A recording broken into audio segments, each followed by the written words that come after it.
brought to you by Silver Pumps.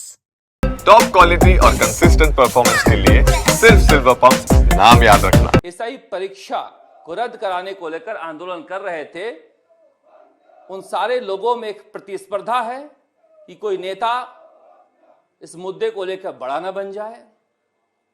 आज जब कहते हैं गोविंद सिंह डोटासरा कि हनुमान बेनीवाल हमारे इंडिया गठबंधन के पार्टनर है दिल्ली में, तो फिर आपस में इस तरह का कोऑर्डिनेशन नहीं होना चाहिए कि कांग्रेस को भी इस पेपर लीक के खिलाफ आंदोलन में उतरना चाहिए, या फिर कांग्रेस के अंदर एक हीनता ग्रंथि है, एक गिल्ट है कि हमारे राज में इस तरह का काज हुआ है तो हम कैसे आंदोलन का हिस्सा बने, या फिर कहीं हनुमान बेनीवाल बड़ा नेता ना बन जाए इसलिए चुप्पी है।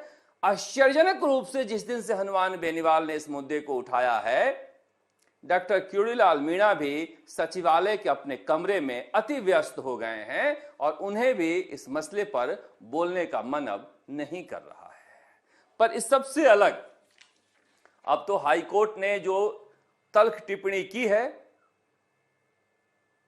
उसका परिणाम क्या होता है हम 26 मई को देखेंगे। पर जो पद्मा चौधरी के बारे में जो कुछ सामने आया है, क्या राजस्थान के किसी भी इंसान को, किसी भी छात्र को, किसी भी नेता को हैरान नहीं कर रहा है?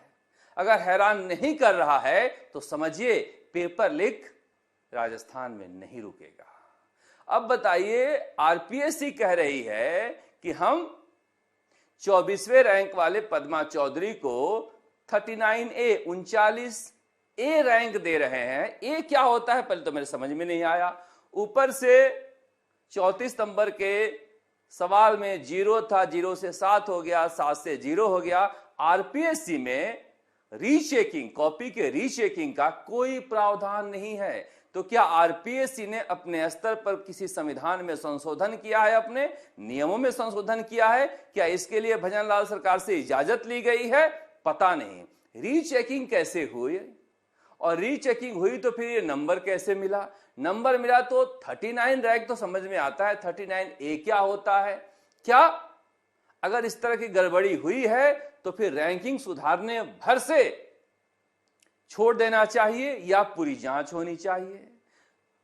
मुक्ता राव को लेकर ऐसे खामोशी हो गई है। चलो, वो सैनी सुसाइड कर लिया, किसी का मन नहीं हो रहा है जांच के लिए, मत करे। इतने बड़े केस को दिया गया, इनकम टैक्स को भी मन नहीं कर रहा है कि हम पूछें कि इतने बड़े केस का लेन देन कैसे हुआ, 40 लाख 41 लाख का कहां से आया, और लिया जो वो क्यों लिया।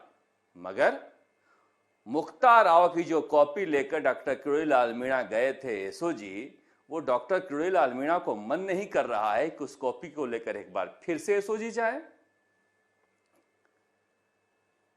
ठीक है, आप मुक्ता राव की जांच नहीं करना चाह रहे हैं, मत कीजिए, मगर उनसे कह दीजिए कि इस कॉपी को आप रख लो अपना और 1 महीना पढ़ लो और पढ़ के दोबारा एग्जाम दो।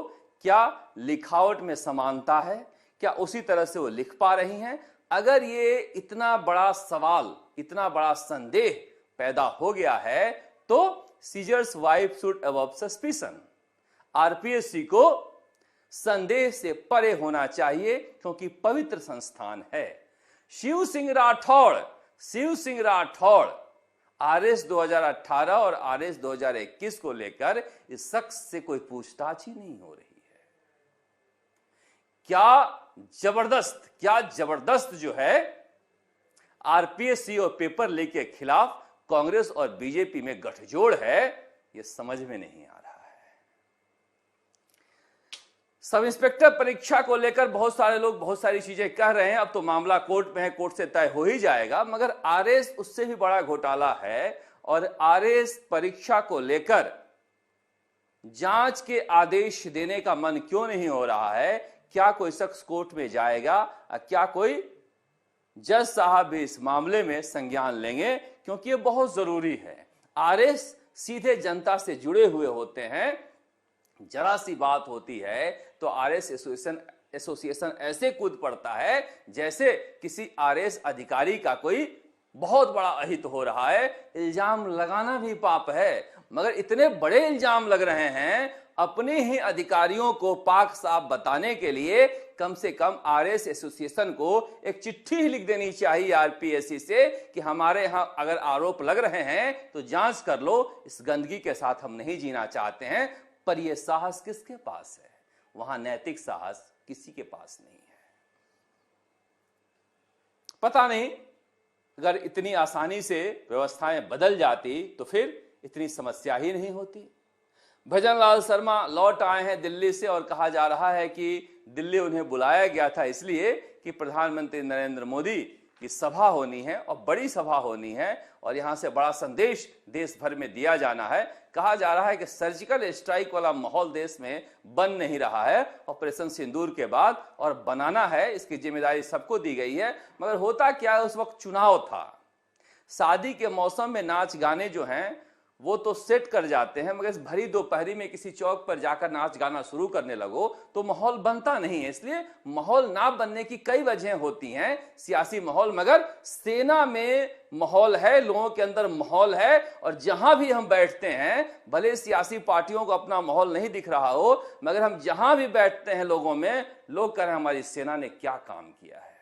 और हर जगह चर्चा है कि हमने पाकिस्तान को किस तरह से नेस्तानाबूद किया है।